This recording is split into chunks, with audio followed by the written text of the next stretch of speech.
Magandang araw. Simulan natin ang ating talakayin sa isang panalangin. Magsipag tayo ang lahat. Ginoong Arnel, maaring bang pangunahan ang ating panalangin?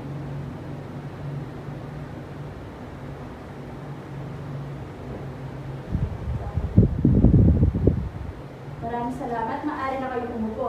Kamusta naman ang araw nyo? Mabuti naman kung ganon.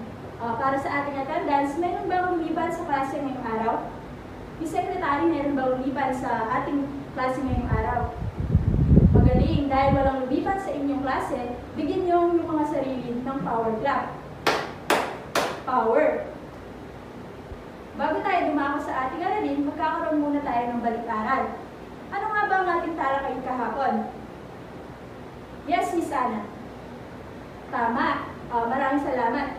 Tinalakay natin kahapon ay tungkol sa nasyonalismo sa Silangang Asya. Dahil dyan, tayo magkakaroon ng isang gawain na tatawagin nating tarang-tanong. Meron akong nakahandang katanungan dito patungkol sa nakaraang talakayin. Ngunit bago yan, class, meron akong dinikit na papel sa ilalim ng inyong mga upuan. Ang mga magkakapareha ng kulay na bilog ay magkakasama sa isang grupo. Nakita niyo na ba? Ayan, pumunta na kayo sa inyong pangkat. Magaling. Narito ang illustration board at ang chalk para dito niyo ilagay rin yung mga sagot.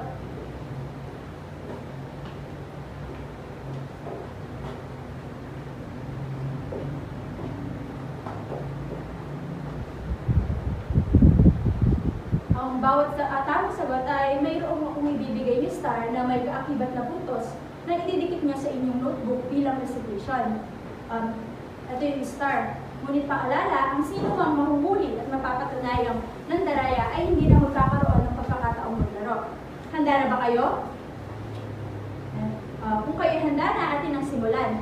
Sino ang tinaguri ang ama ng Republikang China? Mahusay. Kaya sino naman ang tinaguri ang ama ng Komunistang China? Magaling. Kasunod, ano ang patakarang ipinatupad ng US sa China na binubuksan ng China sa mga kaluluran bansa para sa kalakalan? Mahusay. Sino naman ang namuno sa panahon ng nakilala bilang Meiji Restoration at naglipat ng kabisera ng Japan sa Edo o kasalukuyang Tokyo? Magaling.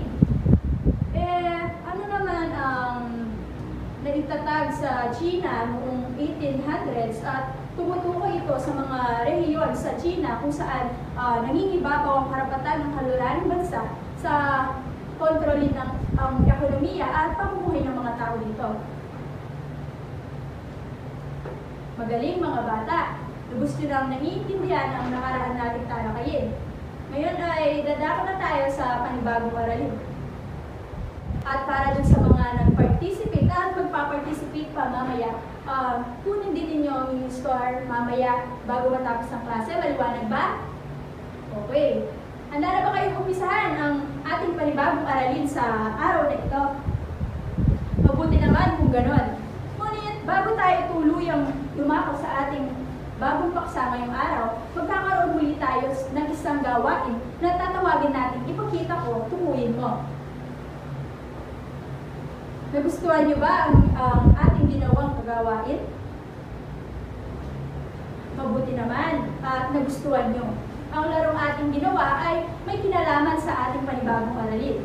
Mayroon na ba kayong idea kung ano ang ating pag-aaral sa araw na ito? Mahusay. Sa araw na ito, ating pag-uusapan ay tungkol sa nasyonalismo sa Asya, partikular na sa Timog Silangan. Ngunit bago tayo tumungo sa formal na talakayin ngayong araw, nais ko munang malaman kung ano ang inyong idea kapag naririnig ninyo ang salitang nasyonalismo. Magaling. Bigyan natin sila ng Lodi clap. Lodi. Nasyonalismo ang naging reaksyon ng mga Asyano sa kolonyalismo at imperialismo kaluranin.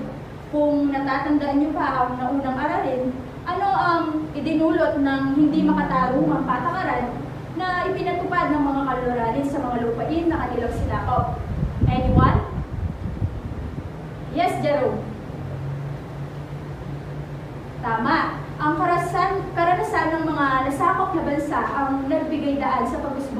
damdaming nasyonalismo dahil hindi lamang sa Silangang Asya, dahil nagpatuloy din ito sa mga bansa sa Timog Silangang Asya. Ngayon, bago tayo tuluyang dumako sa ating aralin ngayong araw, nais kong ipakita sa inyo ang pag-usbong ng nasyonalismo sa Timog Silangang Asya sa pamamagitan ng video. Sandali lang. Ayan, atin ang panoorin.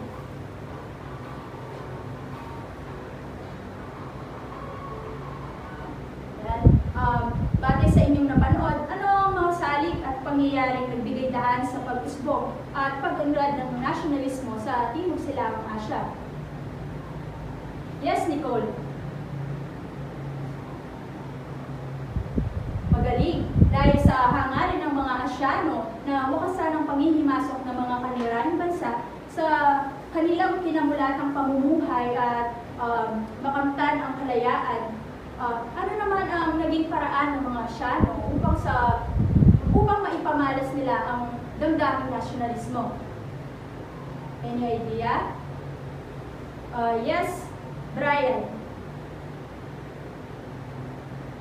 Tama, mahusay. Nagsagawa sila ng mga rebelyon at nagtatag ng mga makabayang samahan na bagaman iba't iba ang layunin at tunguhin ay para sa ikabubuti ng kanilang bansa. Ngayon atin naman talakayin ang nasyonalismo sa Pilipinas. Ayan, ito pala yung ating aralin ngayong araw, ang nasyonalismo sa Timog Silangang Asya.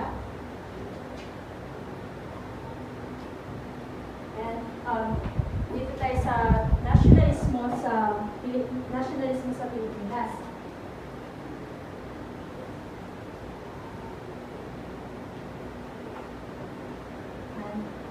Sa tingin niyo, ano kaya ang nagbigay daan sa pag-usbong ng nasyonalismo sa Pilipinas? Mayroon ba kayong idea? Yes, Sharon. Tama. Marami ang naghirap dahil sa hindi makatarong ang pagpataw ng buwis, pagkamkam ng mga ari-arian at mga produktong Pilipino. Mr. Hans, maaari mo ba ang basahin ng salik na nagbigay daan sa nasyonalismo sa Pilipinas na nasa pisara? Okay, maraming salamat. Ang salik na nagbigay daan sa nasyonalismo sa Pilipinas ay dahil sa nawala ang karapatan at kalayaan ng mga Pilipino na pamumuan ng kanilang sariling bansa. Dahil naging sunod-sunuran sila sa ilalim ng pagmamalapit ng mga Espanyol at sa hindi nakakaalam, no, nasakop ng mga Espanyol ang Pilipinas sa loob ng mahigit 300 taon at nagpatupad ang mga Espanyol ng mga patakarang pangkabuhayan, pangpolitika at pangkultura na nakaapekto sa pamumuhay ng mga Pilipino. Alam niyo ba na naging laganap din ang racial discrimination sa pagitan ng mga Espanyol at Pilipino? Tinatawag na Indio ng mga mananakop ang mga Pilipino na ibig sabihin ay pagiging mangmang at mahirap. Bagamat may mga pag-aalsa na naganap sa Pilipinas sa pagitan ng ika-labing-anim na hanggang sa bahagi ng ika-labing-siyam na siglo, sa tingin niyo bakit nabigo pa rin ang pag-aaklas ng mga Pilipino noon? Maaari ba kayong magbigay ng idea patungkol dito? Mayroon bang gustong sumagot? Wala ba? Subukan niyo lang. Yes, Sharon. Tama. Ilan sa mga dahilan ay ang mas malakas na armas ng mga Espanyol, kawalan ng damdaming pambansa na magbubugnat at pag-iisa laban sa mga mananakop at ang pagtataksil ng ilang mga Pilipino. Sa tingin nyo, paano naman ipinamalas ang nasyonalismo Pilipino? Kung Jenny, maaari mo bang basahin ang paraan ng pagpapamalas ng nasyonalismo sa Pilipinas na nasa pisara? Ito siya.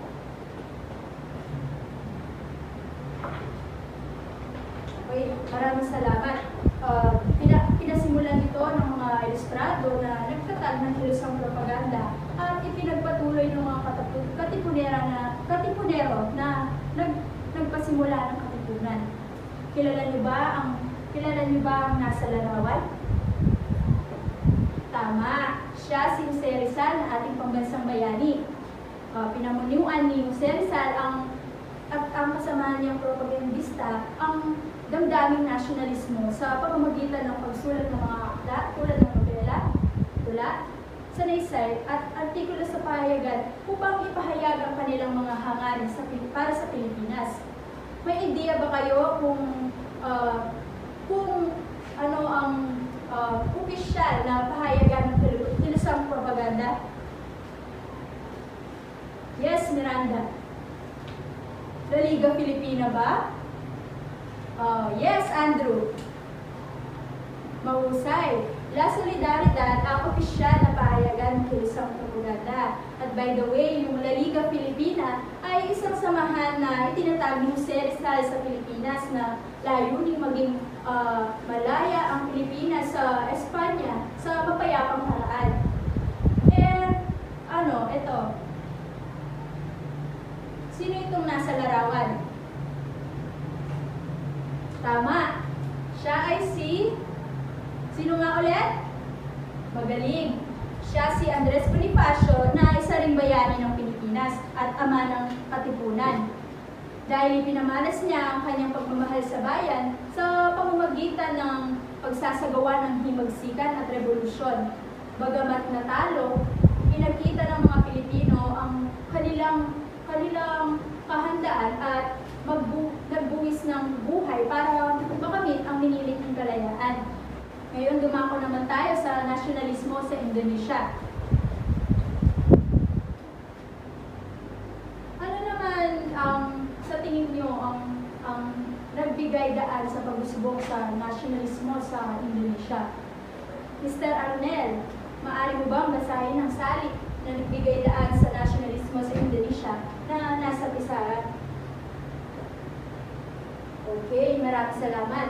Ang salik na nagbigay daan sa nasyonalismo sa Indonesia ay dahil sa paghahangad na matigil ang mga hindi makatawang patakaran ng mga mananakop na Dutch. Nagsimula ang pakikibaka ng mga Indones noong 1825. Sa larawang ito, ayan si Dipo Negro ay taong namuno noon sa Java, isang malawakang pag-aalsa. Ngunit noong 1930, nalupig ng mas malakas na puwersa ng mga Dutch ang puwersa ni Dipo Negro. Ngunit nagpatuloy pa rin ang pagkikibaka ng mga Indones para sa kalayaan noong ika-20 siglo. Ma'am Jane, maaari mo bang basahin ang paraan ng pagpapamalas ng nasyonalismo sa Pilipinas na nasa pisaran? Ito siya. Okay, maraming salamat. Isinagawa nila ito sa pamamagitan ng pagtatag ng mga makabayang samahan.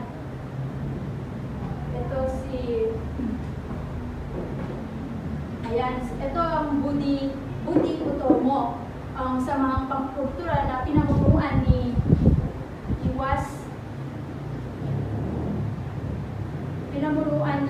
Was Wahidin noong 1908 at layunin nito na maipakilala sa daigdig ang mayamang kultura ng Java at naghangad na mabigyan ng karapatan at edukasyong kalunduranin ang mga Indones.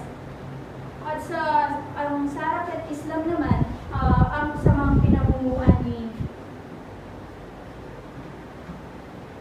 Omar Said, noong 1911 at itinatago bang isulong ang kabuhayan ng mga Indones.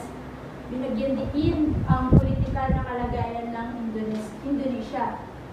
Isa pa dito ay ang Indonesian Communist Party at ang Indonesian Nationalist Party. na samahang naghahangad ng kalayaan mula sa mga Dutch. Ngayon, dumako naman tayo sa nasyonalismo sa Vietnam.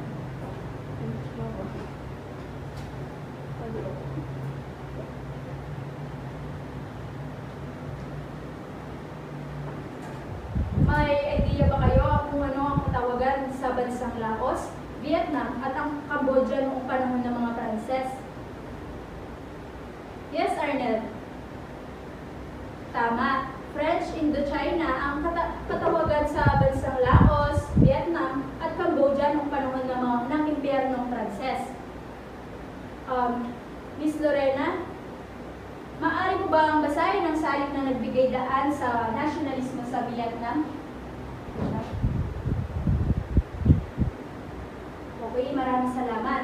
Ang salik na nagbigay daan sa nasyonalismo sa Vietnam ay dahil sa naging malaking epekto sa kalayaan ng Indochina ang ikalawang digmaang pandaigdig dahil sa pagkakasangkot ng France na siyang nakasakop sa bansa. Mga Samantha, maaari mo bang basahin ng paraan ng pagpapamalas ng nasyonalismo sa Vietnam na nasa pisara? Maraming salamat. Ipinakita ng damdaming nasyonalismo ng Vietnam sa paraan ng pakikidagma sa mga kanlurahin. Si Ho Chi Minh ang dating Pangulo at Prime Minister ng North Vietnam. At siya ay nanguna sa kalayaan ng Vietnam laban sa France. At hindi nakamit ng mga taga-Indochina ang pagkakaisa o paglabanan ng mga mananakot na kanlurahin. Bunga na rin ng pagkakaiba ng kanilang lahi at kultura. Para naman sa huling talakayan natin ngayong araw, dumako naman tayo sa nasyonalismo sa Burma.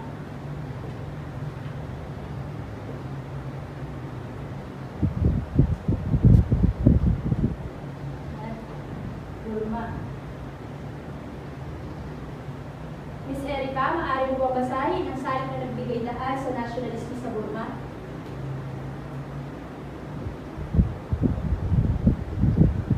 Okay, maraming salamat. Ang salik na nagbigay daan sa nasyonalismo sa Burma ay ang paghahangad na lumaya ng mga British ang nagtulak sa mga Burmese. Isa na rin ang naging dahilan ay hindi matanggap ng mga Burmese na gawing lalawigan lamang ng India ang Burma.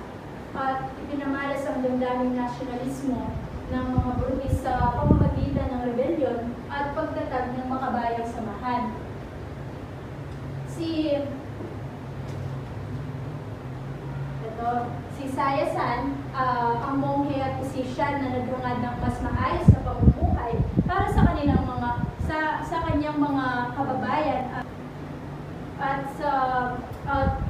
pinamunuan ang serye ng rebellion laban sa mga British mula noong 1930 hanggang 1932 at tinawag na tangkin ang mga miyembro ng samahan na itinatag ni Sayasan na ang ibig sabihin ay master.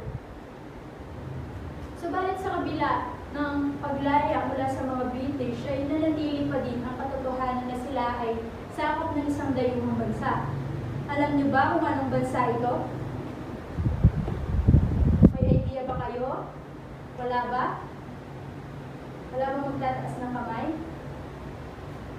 Pinapaalala ko lang ulit ang inyong star nyo bilang partisipasyon na ibibigay ko sila bago matapos ang talakayin. Pwede nyo itry? Yes, Kian. China ba? Yes, Ryan. Korea ba? Malapit na. Yes, Sarah. Tama. Japan. Kaya muling nakipaglaban sa kalayaan ng mga Burmese, ngunit sa pagkakataong ito ay upang mapalayas ang mga Hapones na pinamumunuan ni Aung San na tinaguri ang ama ng kalayaan ng Burma. Ngunit hindi nasilayan ni Aussan ang bunga ng kanyang pakikipaglaban para sa kalayaan dahil siya ay pinawian ng buhay noong ideklara ang kasarinlan ng Burma. Ang kanyang kasamahan na si Yuno, ito siya, ang pumalit sa kanya bilang punong ministro. Noong 1951, nahalal si Yuno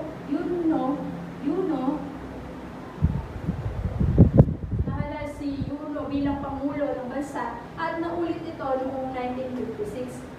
Naunawaan niyo na ba ang ating aralin ngayong araw? Mayroon ba kayong mga katanungan? Mabuti naman kung gayon.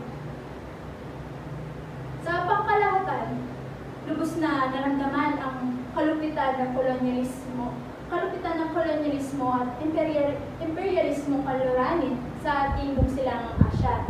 Ito ay dahil sa mga hindi makatarungang patakaran na ipinatupad ng mga kaluranin sa mga lupain ng kanilang sinakop. Nagdulot ang mga patakaran na ito ng paghihirap, kawalan ng dignidad at kalayaan, pagbabago ng kultura at pagkakawatak-watak ng mga Asyano. Ang mga karanasan ng mga nasakop na bansa sa Timog Silangang Asya ang salig na nagbigay daan sa pag-usbong ng damdaming nasyonalismo sa rehiyon ito. Iba-iba man ang paraan ng kanilang pagpapamalas ng damdaming nasyonalismo at iba-iba man ang layunin, ang tunguhin ay para sa ikakabuti ng kanilang bansa. Ngayon may hinanda ako isang maikling gawain. Nais kong gumawa kayo ng isang tula o guhit kung saan na ipapahayag ninyo ang inyong pagmamahal sa inyong bansa bilang isang mag-aaral o simpleng mamamayan nito. Simpleng mamamayan nito kahit sa simpleng paraan at isulat sa buong papel. Maliwanag ba? Kung gayon, maaari na kayong magsimula. At habang kayo ay may ginagawa, ito ang magiging batayan ng inyong gawain. Ayan, nilalaman, 5 points. Pagkamalikain o creativity, 5 points. Pagka-original o originality, 5 points. Katapatan sa paksa, 5 points with a total of 20 points. Ang matatanggap na puntos ay idadagdag sa inyong pagsusulit mamaya. Ngayon, tignan naman natin ang inyong ginawa. Sino sa inyo ang gumawa ng isang guhit? Yes, Amanda. Maaari ko bang malaman ang nilalaman ng iyong gawain at kahulugan nito?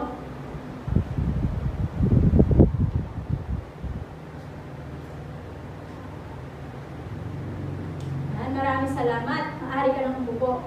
Napakaganda ng inyong ginawa na ginuhit na larawan. Sino naman sa inyo ang gumawa ng isang tula? Yes, Paula. Maaari ko bang marinig at malaman ang kahulugan nito?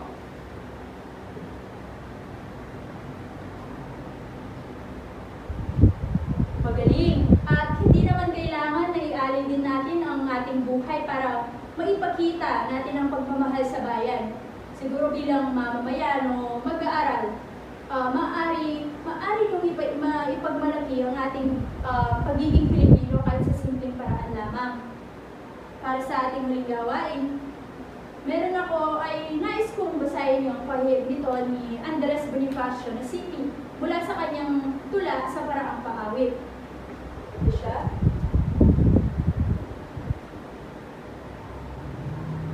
Yan. Base sa inyong binasa, para sa inyo, anong ibig sabihin nito? Tama. Ito ay isang tula ng paghihimok sa ating mga Pilipino na maging makabayan. Ngunit sa tingin nyo, bakit mahalaga at dakila ang pag-aalay at pagpapamalas ng pagmamahal sa ating inang bayan katulad ng ginawa nila Pumbursa, Jose Rizal, Andres Bonifacio at iba pang bayani?